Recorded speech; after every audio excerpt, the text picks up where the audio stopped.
Hello, welcome back our channel. നമ്മുടെ ചാനലിലേക്ക് സ്വാഗതം. വീഡിയോയിലോട്ട് പോകുന്നതിന് മുമ്പ് സബ്സ്ക്രൈബ് ചെയ്യാത്തവരെ ഒന്ന് ചാനൽ സബ്സ്ക്രൈബ് ചെയ്ത് ലൈക്കും ഷെയറും കമൻറ്റും ചെയ്യൂ. ലെവൽ 26 ഒന്നാമത്തെ ചോദ്യം. ഡ്രൈവ് ചെയ്യുമ്പോൾ നിങ്ങളുടെ വാഹനത്തിൻ്റെ ഇൻസ്ട്രുമെൻറ്റ് പാനലിൽ ഒരു മുന്നറിയിപ്പ് ലൈറ്റ് തെളിയുന്നു. നിങ്ങൾ എന്ത് ചെയ്യണം? Options: A. എഞ്ചിനിൽ നിന്നുള്ള ശബ്ദം ശരിയാണെങ്കിൽ തുടരുക. ബി. ഇതൊരു താൽക്കാലിക വൈദ്യുത തകരാർ മാത്രമാണെന്ന് കരുതുന്നു. സി. സമയമുള്ളപ്പോൾ പ്രശ്നം കൈകാര്യം ചെയ്യുക. പ്രശ്നം വേഗത്തിലും സുരക്ഷിതമായും പരിശോധിക്കുക. വേഗത്തിലും സുരക്ഷിതമായും പരിശോധിക്കുക എന്നതാണ് ആൻസർ. രണ്ടാമത്തെ ചോദ്യം. നിങ്ങളുടെ കാർ ഗതാഗത യോഗ്യമാക്കുന്നതിന് ഇവയിൽ ഏതാണ് നല്ല പ്രവർത്തന മികവിൽ ആയിരിക്കേണ്ടത്? Speedometer, horn, windscreen wiper. മുകളിൽ പറഞ്ഞവയെല്ലാമാണ് ഉത്തരം. മൂന്നാമത്തെ ചോദ്യം. വാഹനത്തിൽ അപകട സമയത്ത് യാത്രക്കാരെ സംരക്ഷിക്കുന്നതിനുള്ള ഏറ്റവും ഫലപ്രദമായ ഉപകരണം. Options: seat belt, safety door latches, pad instrument panel. മുകളിൽ കൊടുത്തിരിക്കുന്ന ഒന്നും ശരിയല്ല. ഉത്തരം സീറ്റ് ബെൽറ്റ്. ഒരു സുഹൃത്തിൻ്റെ കാർ ഓടിക്കുന്നതിന് വേണ്ടി ഡ്രൈവർ സീറ്റിൽ ഇരുന്നപ്പോൾ സ്റ്റിയറിംഗിൻ്റെ വീലിൽ നിന്നും വളരെ അകലെ ഇരിക്കുന്നതായി അനുഭവപ്പെട്ടാൽ എന്താണ് ചെയ്യേണ്ടത്? നിങ്ങൾ ഒരിക്കലും മറ്റൊരാളുടെ വാഹനം ഉപയോഗിക്കരുത്. നിങ്ങൾ മറ്റൊരാളുടെ വാഹനത്തിൻ്റെ സീറ്റ് ക്രമീകരിക്കരുത്. നിങ്ങൾക്ക് അനുയോജ്യമായ രീതിയിൽ സീറ്റ് മുന്നോട്ട് ക്രമീകരിക്കുക. അതേ പൊസിഷനിൽ വെച്ച് തന്നെ വാഹനം ഓടിക്കുക. നിങ്ങൾക്ക് അനുയോജ്യമായ രീതിയിൽ സീറ്റ് മുന്നോട്ട് ക്രമീകരിക്കുകയാണ് ആൻസർ. ലൈറ്റ് മോട്ടോർ വാഹനത്തിൻ്റെ സാധുവായ ഡ്രൈവിംഗ് ലൈസൻസ് നിങ്ങൾക്കുണ്ടെങ്കിൽ നിങ്ങൾക്ക് താഴെ പറയുന്ന ഏതെല്ലാം വാഹനങ്ങൾ ഓടിക്കുന്നതിന് അനുവാദമുണ്ട്? മോട്ടോർ കാർ മാത്രം, 50 cc മുകളിലുള്ള മോട്ടോർ സൈക്കിളും മോട്ടോർ കാറും, എല്ലാ മോട്ടോർ വാഹനങ്ങളും, മോട്ടോർ കാറും മോട്ടോർ സൈക്കിളും. ഓപ്ഷൻ എ മോട്ടോർ കാർ മാത്രം. സാധുവായ ഡ്രൈവിംഗ് ലൈസൻസ് ഇല്ലാതെ വാഹനം ഓടിക്കുന്നതിനിടയിൽ നിങ്ങൾ അപകടത്തിൽപ്പെട്ടാൽ ഇൻഷുറൻസ് കമ്പനി എന്ത് ചെയ്യും? ഓപ്ഷൻസ്: നാശനഷ്ടങ്ങൾക്ക് ഭാഗികമായ നഷ്ടപരിഹാരം നൽകും, നാശനഷ്ടങ്ങൾക്ക് മുഴുവനായ നഷ്ടപരിഹാരം നൽകും, നാശനഷ്ടങ്ങൾക്ക് നഷ്ടപരിഹാരം നൽകില്ല, മരണമുണ്ടായാൽ നാശനഷ്ടങ്ങൾക്ക് ഭാഗികമായി നഷ്ടപരിഹാരം നൽകും. സാധുവായ ഡ്രൈവിംഗ് ലൈസൻസ് ഇല്ലാതെ വാഹനം ഓടിക്കുമ്പോൾ.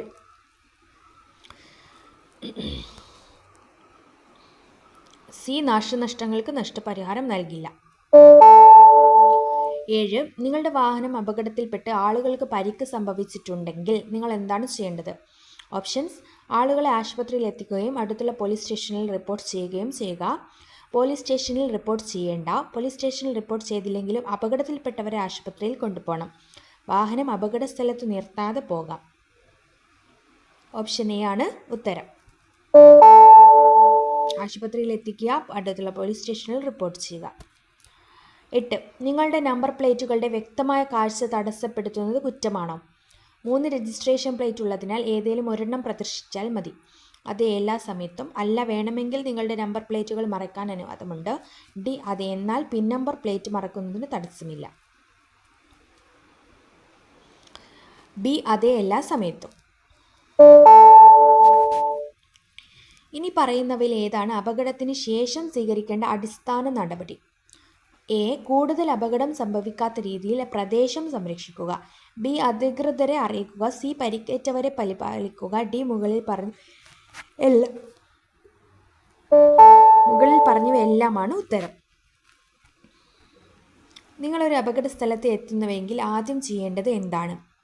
ഓപ്ഷൻസ്: പോലീസിനെ വിളിക്കുക, മറ്റ് ട്രാഫിക്കിന് മുന്നറിയിപ്പ് നൽകുക, ആംബുലൻസ് വിളിക്കുക. മുകളിൽ പറഞ്ഞവയെല്ലാം. ആദ്യം മറ്റ് ട്രാഫിക്കിന് മുന്നറിയിപ്പ് നൽകുക. താഴെ പറയുന്നവയിൽ അപകടങ്ങൾ സംഭവിക്കാൻ കാരണമാകുന്നത്: ഡ്രൈവറുടെ അശ്രദ്ധ, വാഹനത്തിന് തകരാർ, ദുഷ്കരമായ റോഡ് അല്ലെങ്കിൽ കാലാവസ്ഥാ സാഹചര്യങ്ങൾ. മുകളിൽ പറഞ്ഞവയെല്ലാം. ഉത്തരം മുകളിൽ പറഞ്ഞവയെല്ലാം. പ്രായമായ ഒരാളുടെ ഡ്രൈവിംഗ് കഴിവിനെ താഴെ പറയുന്ന എന്ത് കുറവാണ് ബാധിക്കുക? റോഡ് അടയാളങ്ങൾ മനസ്സിലാക്കുന്നതിലുള്ള കഴിവ്, വാഹനങ്ങളിൽ പാട്ട് വെക്കുന്നത്, വളരെ വേഗത്തിൽ പ്രതികരിക്കുന്നതിനുള്ള കുറവ്, സിഗ്നലുകൾ ശരിയായി നൽകാൻ കഴിയാത്തത്. പ്രതികരിക്കുന്നതിനുള്ള കുറവാണ്, വളരെ വേഗം പ്രതികരിക്കുന്നതിനുള്ള കുറവാണ് ഉത്തരം. 13 വാഹനം ഓടിക്കുമ്പോൾ മൊബൈൽ ഫോൺ ഉപയോഗിക്കരുത്.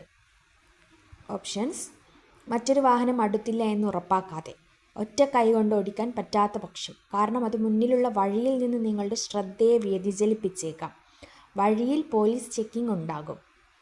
സി ആണ് ഉത്തരം. 14 നിങ്ങളുടെ ഡ്രൈവിങ്ങിനെ ബാധിക്കാൻ സാധ്യതയുള്ള മരുന്നുകളാണ് നിങ്ങൾ കഴിക്കുന്നതെങ്കിൽ നിങ്ങൾ എന്താണ് ചെയ്യേണ്ടത്? വാഹനം ഓടിക്കുന്നതിന് മുമ്പ് വൈദ്യോപദേശം തേടുക. വൈദ്യോപദേശം മീൻസ് ഡോക്ടർ. അത്യാവശ്യ യാത്രകളിൽ നിങ്ങളുടെ ഡ്രൈവിംഗ് പരിമിതപ്പെടുത്തുക. സ്ഥിരം ലൈസൻസ് ഉടമയോടൊപ്പമുണ്ടെങ്കിൽ മാത്രം ഡ്രൈവ് ചെയ്യുക. കുറഞ്ഞ ദൂരത്തേക്ക് മാത്രം ഡ്രൈവ് ചെയ്യുക. ഉത്തരം: വാഹനം ഓടിക്കുന്നതിന് മുമ്പ് വൈദ്യോപദേശം തേടുക. 15ാമത്തെ ചോദ്യം: മറ്റൊരു വാഹനത്തിൻ്റെ ഡ്രൈവർ മോശമായ പെരുമാറ്റം കൊണ്ട് മനസ്സ് അസ്വസ്ഥമായാൽ എങ്ങനെ മനസ്സ് ശാന്തമാക്കാം? വാഹനം നിർത്തി ചെറുതായൊന്ന് വിശ്രമിക്കുക, അധിക്ഷേപകരമായ ഭാഷയിൽ ആക്രോശിക്കുക, നിങ്ങളുടെ കൈകൊണ്ട് അവരോട് ആംഗ്യം കാണിക്കുക, ഹെഡ്ലൈറ്റുകൾ തെളിയിച്ചുകൊണ്ട് അവരുടെ കാറിനെ പിന്തുടരുക. ഉത്തരം: വാഹനം നിർത്തി ചെറുതായി വിശ്രമിക്കുക. മദ്യം ഡ്രൈവറെ എങ്ങനെ ബാധിക്കും? കാഴ്ച, തീരുമാനമെടുക്കാനുള്ള കഴിവ്, ശ്രദ്ധ, മുകളിൽ പറഞ്ഞവയെല്ലാമാണ് ഉത്തരം. ലഹരി പാനീയങ്ങളല്ലാതെ മറ്റെന്താണ് നിങ്ങളുടെ ഏകാഗ്രതയെ ഗുരുതരമായി ബാധിക്കുക? ഓപ്ഷൻസ്: മയക്കുമരുന്ന്, ക്ഷീണം, ഉച്ചത്തിലുള്ള സംഗീതം, മുകളിൽ പറഞ്ഞവയെല്ലാം. ഇതിൻ്റെ ഉത്തരവും മുകളിൽ പറഞ്ഞവയെല്ലാമാണ്. 18 ഇനി പറയുന്നവയിൽ ഏതാണ് നിങ്ങളെ ഒരു സുരക്ഷിത ഡ്രൈവറാക്കാൻ ഏറ്റവും സാധ്യതയുള്ളത്? എ. ഞാൻ ഡ്രൈവ് ചെയ്യുമ്പോൾ എൻ്റെ സുരക്ഷയ്ക്കും മറ്റ് റോഡ് ഉപയോക്താക്കളുടെ സുരക്ഷയ്ക്കും ഞാൻ ഉത്തരവാദിയാണ്. അപകടം ഉണ്ടാക്കുകയോ ഉണ്ടാക്കാതിരിക്കുകയോ ചെയ്യുന്നത് ഭാഗ്യത്തിൻ്റെ കാര്യമാണ്. മറ്റ് റോഡ് ഉപയോക്താക്കൾ അവരുടെ സുരക്ഷ ഉറപ്പാക്കണം. മറ്റ് ഡ്രൈവർമാർ അശ്രദ്ധരാണ്. എനിക്ക് സുരക്ഷാബോധമുണ്ട്. ഓപ്ഷൻ എ ആണ് ഉത്തരം. തൻ്റെ സുരക്ഷയും മറ്റ് റോഡ് ഉപയോക്താക്കളുടെ സുരക്ഷയും ഉറപ്പാക്കണം. 19 ഇനി പറയുന്നവയിൽ ഏതാണ് നിങ്ങളുടെ വാഹനത്തിൽ സൂക്ഷിക്കാൻ പാടില്ലാത്തത്? ഒരു പ്രഥമ ശുശ്രൂഷ കിറ്റ്, ഒരു റോഡ് അറ്റ്ലസ്, തീപിടുത്തത്തിന് സാധ്യതയുള്ള സാധനങ്ങൾ, ടൂൾ കിറ്റ്. സി ആണ് ഉത്തരം. 20ാമത്തെ ചോദ്യം ഇനി പറയുന്നവയിൽ ഏതാണ് ശരി? എല്ലാ കാൽനട ക്രോസിങ്ങിലും കാൽനട യാത്രക്കാർക്ക് അവകാശമുണ്ട്. കാൽനട യാത്രക്കാർക്ക് റോഡ് മുറിച്ചു കടക്കാൻ അവകാശമില്ല. കാൽനട യാത്രക്കാർ വാഹനങ്ങൾ കടന്നു പോകാൻ അനുവദിക്കണം. റോഡ് ക്രോസിങ്ങുകളിൽ കാൽനട യാത്രക്കാർ സാവധാനം നീങ്ങണം. ഇതിൻ്റെ ഉത്തരം നിങ്ങൾ കമൻറ്റ് ചെയ്യുക. സിയു അല്ല, ഡിയു അല്ല, എയോ പിയോ ആണ് ആൻസർ ശരിയായത്. അപ്പം നിങ്ങൾ ശരിയായ ഉത്തരം കമൻറ്റ് ചെയ്യുക. നിങ്ങൾക്ക് ഈ വീഡിയോ ഇഷ്ടമായിട്ടുണ്ടെങ്കിൽ പ്ലീസ് ഒന്ന് ലൈക്ക് ചെയ്യുക. നിങ്ങളുടെ വിലയേറിയ അഭിപ്രായങ്ങൾ ഒന്ന് കമൻറ്റ് ചെയ്യുക. പിന്നെ സബ്സ്ക്രൈബ് ചെയ്യാത്ത കൂട്ടുകാരുണ്ടെങ്കിൽ ഒന്ന് സബ്സ്ക്രൈബും കൂടി ചെയ്യുക. Thanks for watching.